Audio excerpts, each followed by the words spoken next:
सा अटेम्प्ट आपका ये? मेरा सेकंड अटेम्प्ट है, मेंस फर्स्ट टाइम दिया मैंने। अच्छा, फर्स्ट मेंस है तो कैसा गया? काफ़ी अच्छा था, मतलब एक्सपीरियंस अच्छा था। आंसर राइटिंग भी काफ़ी सही हो गई, जैसा सोचा था उससे अच्छी हो गई। हाँ, हाँ, हाँ। हाँ, कहाँ से क्वेश्चन आ रहे हैं लगभग ज़्यादातर? इस बार तो मोस्टली मुझे पॉलिटी क्वेश्चन ज़्यादा दिखे थे इस बार। उसके अलावा इंटरनेशनल रिलेशंस के भी 2-3 क्वेश्चन थे, और मतलब उसके अलावा गवर्नेंस में भी काफ़ी अच्छा पार्ट आया था। और कॉन्स्टिट्यूशन से कैसे क्वेश्चन आ रहे हैं? कॉन्स्टिट्यूशन तो सिंपल था, मुझे कोई ज़्यादा टफ नहीं लगा उस पार्ट को, मतलब कैग वगैरह वाला पार्ट आया था तो ज़्यादा टफ नहीं था। थियोरेटिकली पार्ट ज़्यादा था उसमें, एनालिसिस कम था। अच्छा, प्रीवियस ईयर के मुकाबले जो आपने प्रीवियस ईयर का एग्ज़ाम दिया तो और अब जो एग्ज़ाम दिया, देखे होंगे प्रीवियस ईयर के हाँ, हाँ, एग्ज़ाम, बिल्कुल देखे हैं। कैसा रहा? उससे टफ था या ईज़ी था? मुझे लगा इस बार ईज़ी है, क्योंकि पेपर जब फर्स्ट टाइम देखते हैं तो टफ लगता है, लेकिन इस बार मैंने देखा तो मतलब ईज़ी लगा, क्योंकि उसका प्रिपरेशन काफ़ी अच्छे से हो रखी थी, तो ईज़ी था। अच्छा, पॉलिटी से किस-किस सेक्शन से आपको लगे कि ज़्यादा आए हैं? अर्बन लोकल बॉडीज़ वाला पार्ट ज़्यादा आया था, उसके अलावा फेडरलिज्म वाला पार्ट काफ़ी ज़्यादा पूछा था उन्होंने। ये सब 2-3 पार्ट मेजर थे। उसके अलावा मतलब इंस्टीट्यूशंस, 1-2 इंस्टीट्यूशंस पूछे थे उन्होंने, बस मेजरली वही पार्ट था, लेकिन डाइवर्सिटी थी उसमें तो बस इसीलिए। तो कल के लिए क्या तैयारी है आपकी? कल के लिए बेस्ट ऑफ लक मैं खुद को बोल रहा, उसके अलावा प्रिपरेशन हो रखी है, बस जाके घर पे थोड़ा रिवाइज़ करूँगा, कुछ मतलब शॉर्ट नोट्स अपने रिवाइज़ करूँगा, बाकी सब ठीक है। अच्छा, जो स्टूडेंट आपको देख रहे हैं उनको आप क्या कहना चाहेंगे? बेस्ट ऑफ लक कहूँगा मैं सबके लिए अभी से। उसके अलावा डरने की बिल्कुल बात नहीं है, जब मैं दे सकता तो मतलब तुम भी दे सकते हो अच्छे से। अच्छा, आपने बताया गवर्नेंस से भी क्वेश्चन थे, तो किस तरह से थे गवर्नेंस के क्वेश्चन? हाँ, पब्लिक हेल्थ केयर के ऊपर क्वेश्चन था कि मतलब कैसी चल रही है, उसके अलावा प्राइवेट सेक्टर का क्या रोल है, ये सब उसके ऊपर क्वेश्चन था उसमें। उसके अलावा मतलब सिविल सर्विसेज के ऊपर क्वेश्चन था, ब्यूरोक्रेसी के ऊपर क्वेश्चन था, कैसी है डेमोक्रेटिक गवर्नेंस के ऊपर क्वेश्चन था, ई गवर्नेंस के ऊपर क्वेश्चन था, तो ये सब क्वेश्चन आए थे। और आपने बात करी इंटरनेशनल रिलेशन की, तो इंटरनेशनल रिलेशन जो था उसमें किस तरह के क्वेश्चन पूछे गए? उसमें एक क्वेश्चन आया था सेंट्रल एशियन रिपब्लिक्स के ऊपर इंडिया का क्या कनेक्शन है। उसके अलावा एक क्वेश्चन आया था कि मतलब वेस्ट चाइना और हमें मतलब एक तरह से काउंटर वेट की तरह यूज़ कर रहा, तो 2 क्वेश्चन ये आए थे इंटरनेशनल रिलेशन के ऊपर। काफ़ी एनालिटिकल पार्ट था, लेकिन इंटरेस्टिंग थे क्वेश्चन। चलिए, हम उम्मीद करेंगे इस बार आपका क्लियर हो थैंक जाए। यू। कैसा गया एग्जाम आपका? ठीक गया। अच्छा, कहाँ से हैं आप? महाराष्ट्र। अच्छा, महाराष्ट्र से इतनी दूर आए हैं, तो आने में कोई तकलीफ हुई? नहीं, कोई नहीं, प्लेन से आया। ओके, प्लेन से आए हैं। तो इस बार का एग्ज़ाम जो है किस सेक्शन से आपको लगा कि ज़्यादा आए हैं? मतलब बैलेंस था। क्वेश्चन मिक्स टाइप के थे, करंट और स्टैटिक के।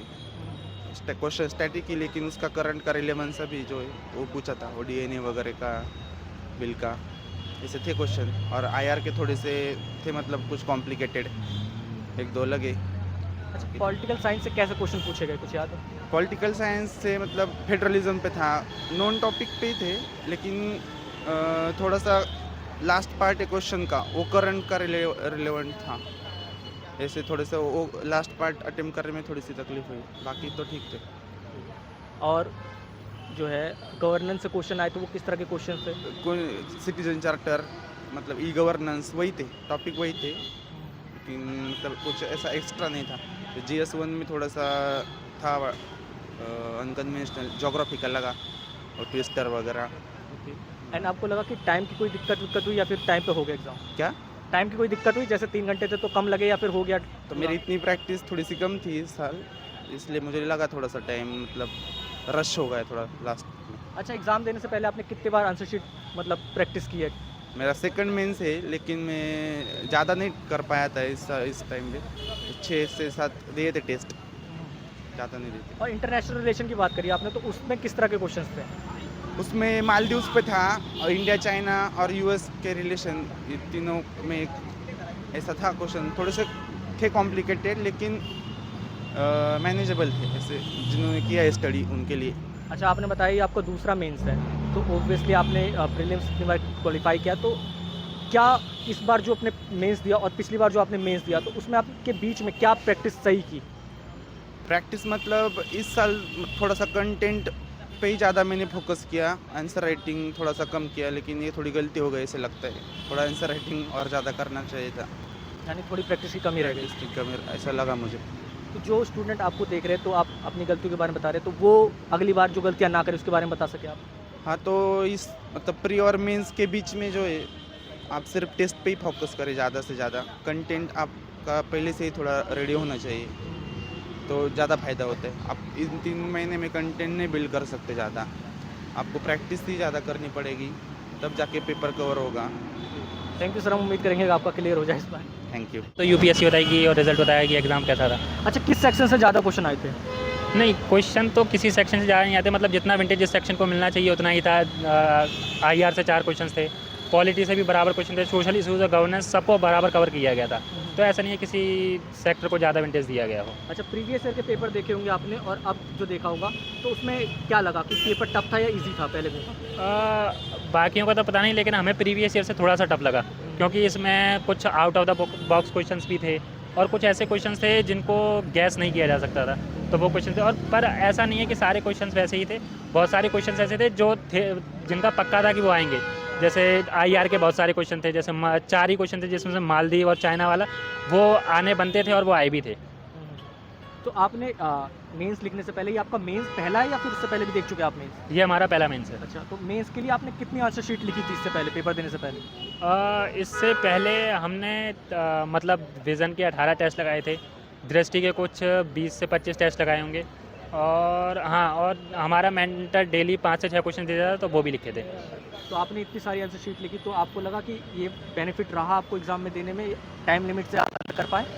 हाँ, टाइम लिमिट से कर पाए, और उसमें ऐसा था कि लास्ट मिनट तक मतलब पेपर पूरा ख़त्म हो गया था, जबकि बाकी बच्चों आसपास जब हमने देखा तो बाकी बच्चे लास्ट मोमेंट पे कुछ क्वेश्चंस लिख रहे थे और कुछ क्वेश्चंस काट रहे थे, तो कुछ बच्चों का पेपर छूट भी गया उसकी वजह से। और आपने बात करी इंटरनेशनल रिलेशन से, तो पॉलिटी से कैसे क्वेश्चन आए थे?